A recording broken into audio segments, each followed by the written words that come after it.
It's July 2024. Real Madrid, the most superstar and historic club in the sport that is football, are coming off another year adding to the club's legacy, winning not only La Liga and the Champions League, but both in glorious fashion, with match winners in El Clásicos from newly acquired Galactico Jude Bellingham to pulling off spectacular remontadas in the knockout stages of the Champions League, as only Real Madrid can do. July 16th comes soon after, and on this day, one of the most anticipated transfers is finally happening after years of ongoing suspense, confusion, and just pure chaos at times. Again, it is finally put to rest with the signing of Kylian Mbappe.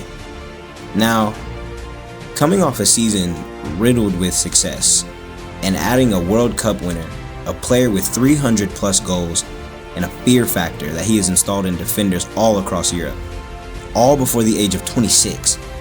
You'd think pretty comfortably Los Blancos are gearing up for another 10 plus year span of dominance. But a year later, and the first of these seasons gone and completed, we now know that that was very far from what happened. So, what went wrong? Being a Madrista last season was not easy or fun, if I'm being completely honest. We had moments, and boy did we revel in them, but moments, nothing more.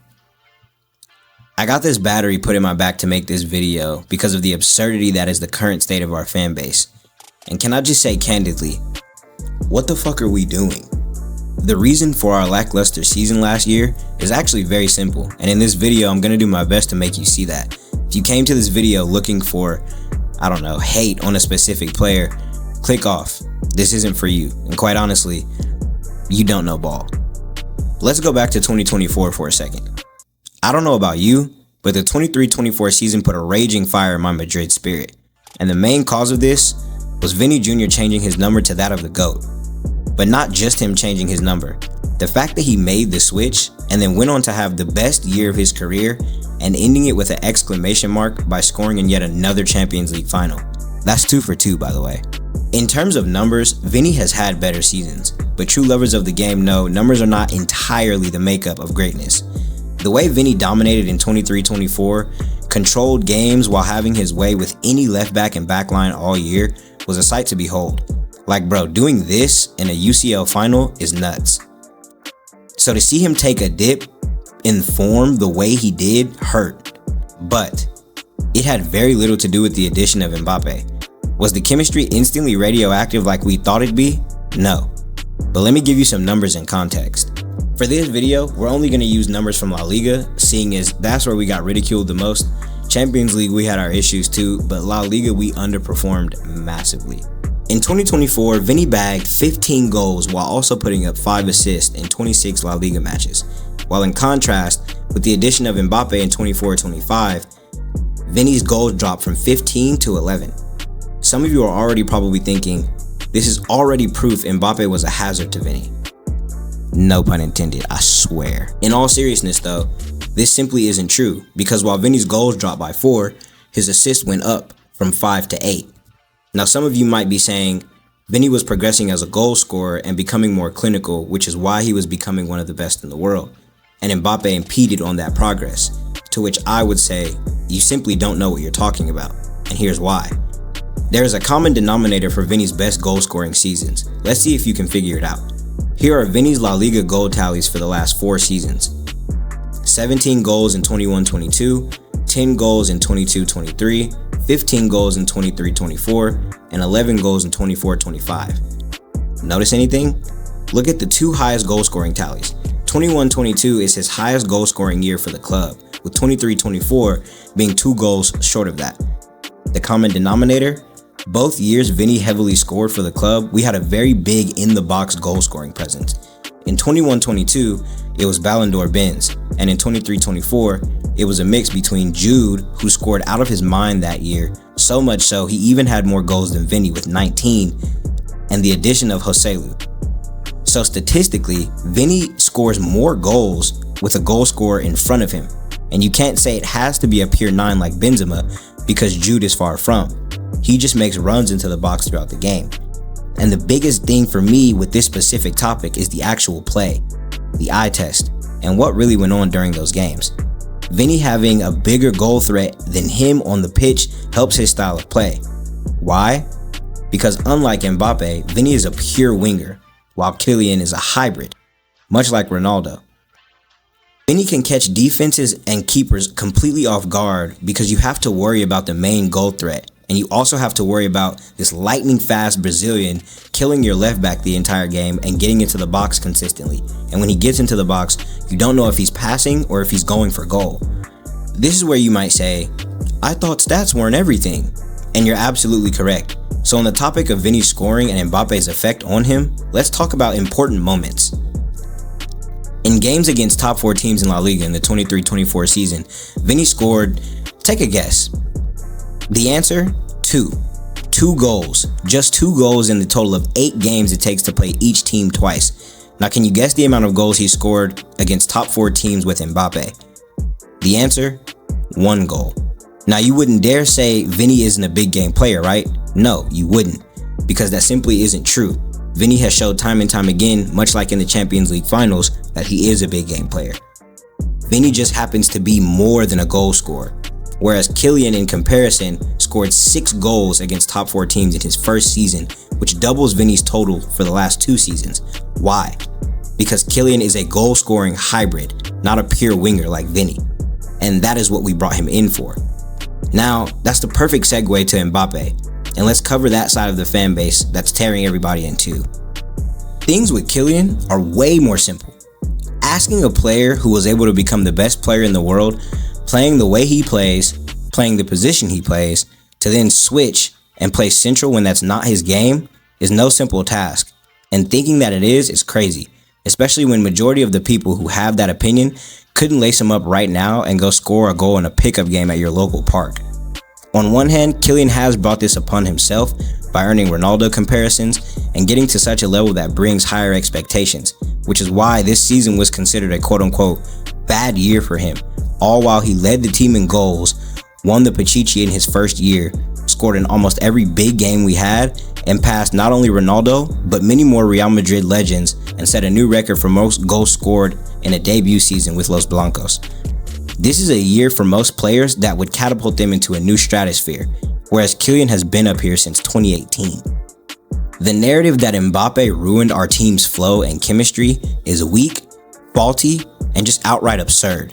If you claim to support Real Madrid and think this way, do me a favor. Burn your fucking jersey and go pick up a Barca kit, bro. Let me again show you some numbers and context.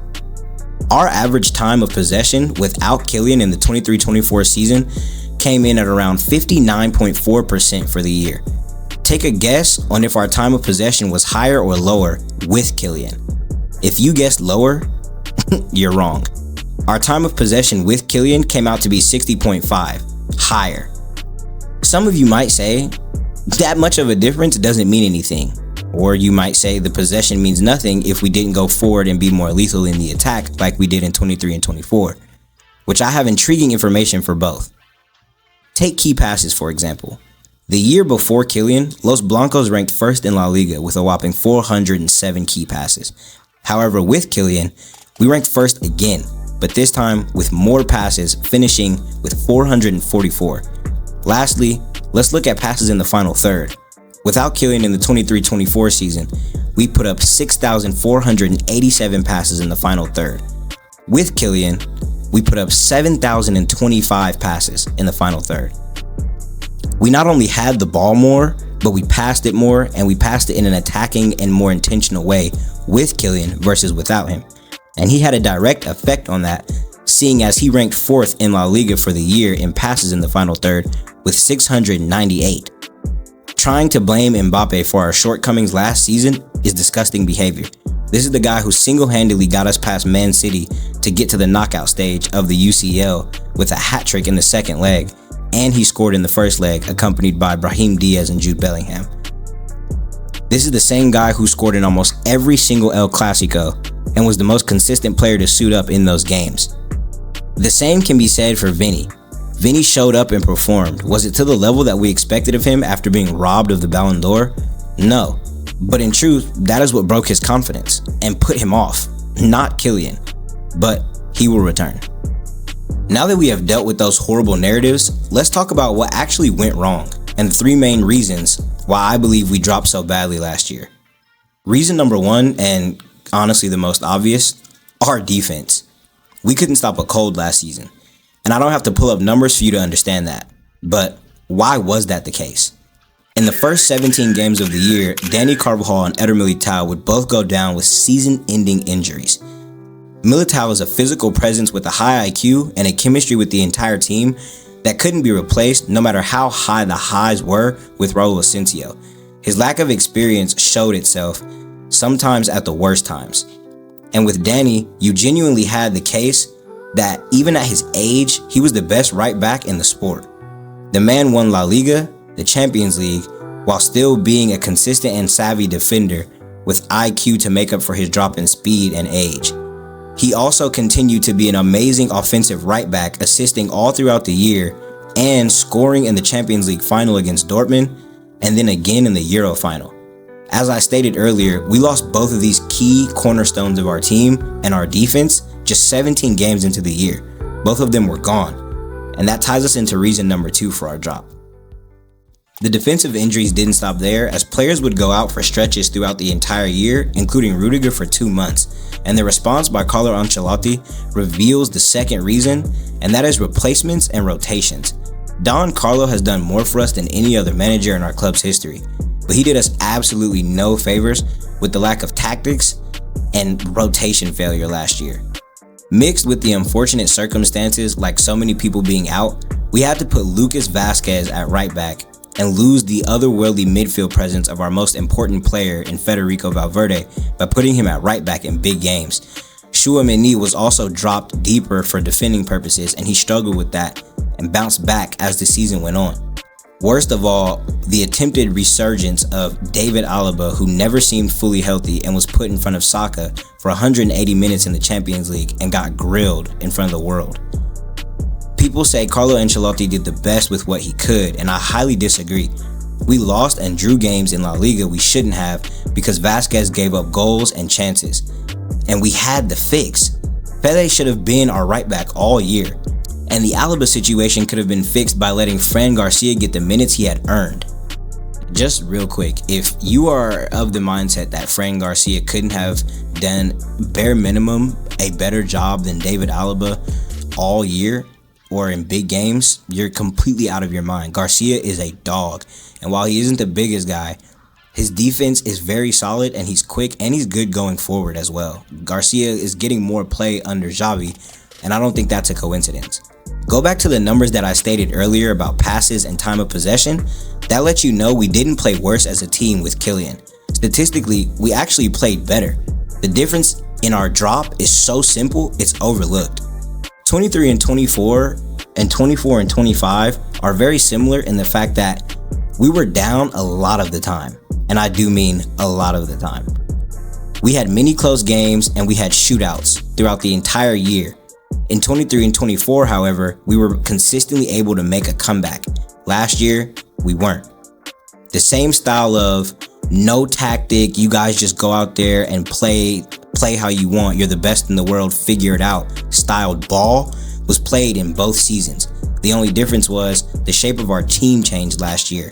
Yeah, sure, we might have won more games if Mbappe didn't come and we kept the same team, but is that sort of short-term fix what you wanted?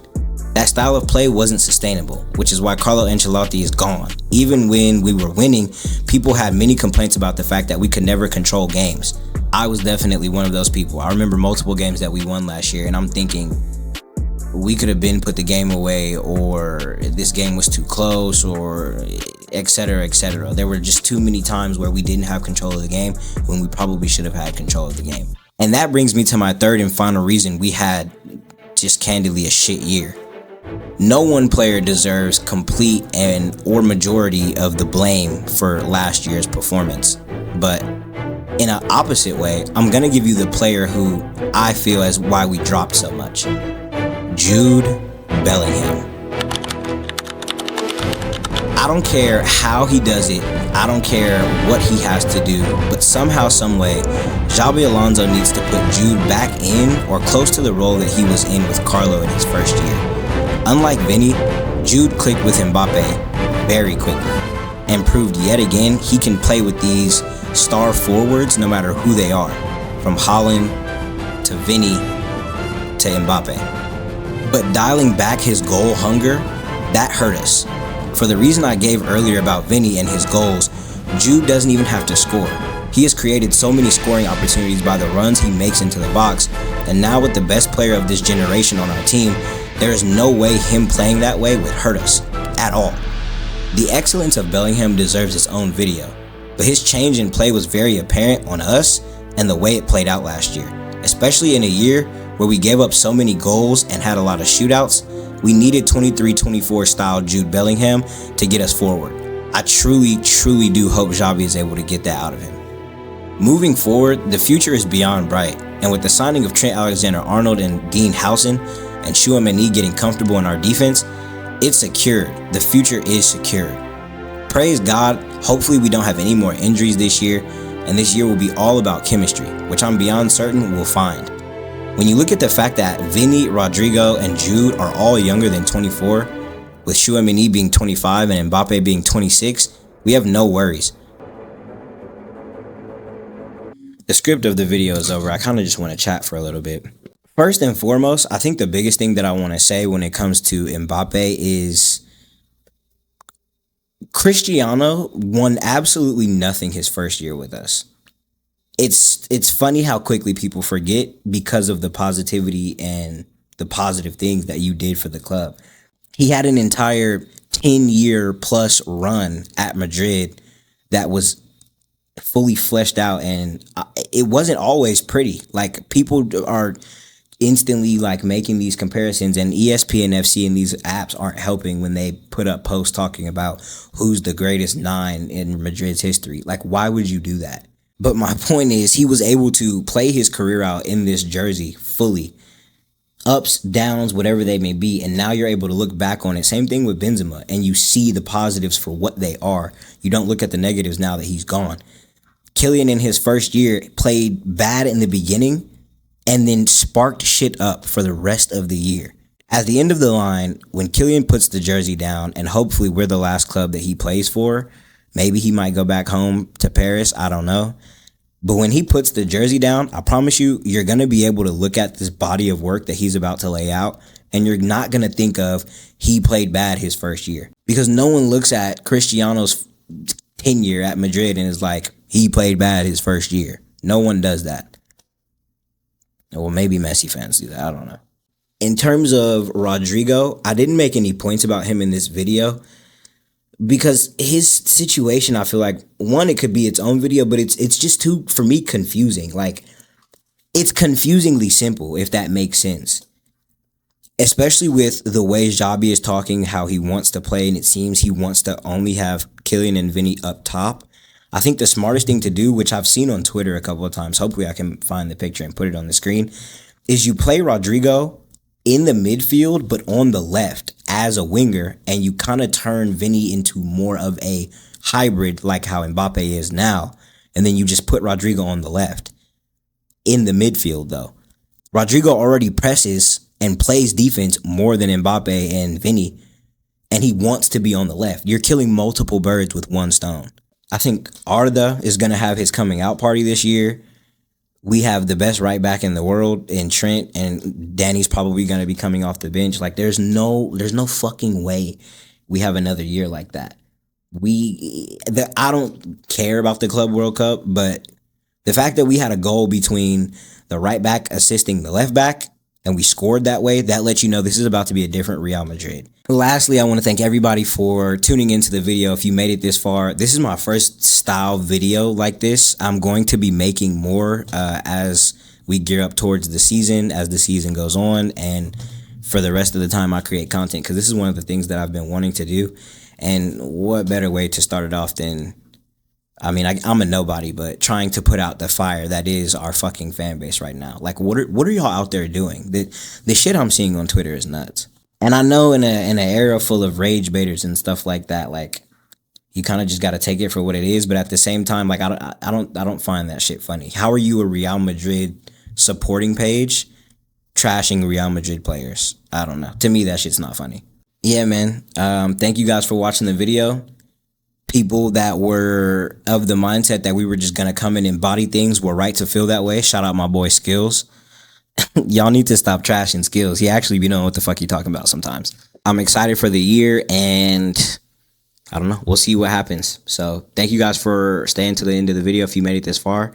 The only limitations that exist are the ones that you put on yourself. So fucking run through a wall, bro. Go chase your dreams. Go do whatever makes you happy. I'll catch y'all later in the next video or when I feel like, I don't know, showing my face again. Peace.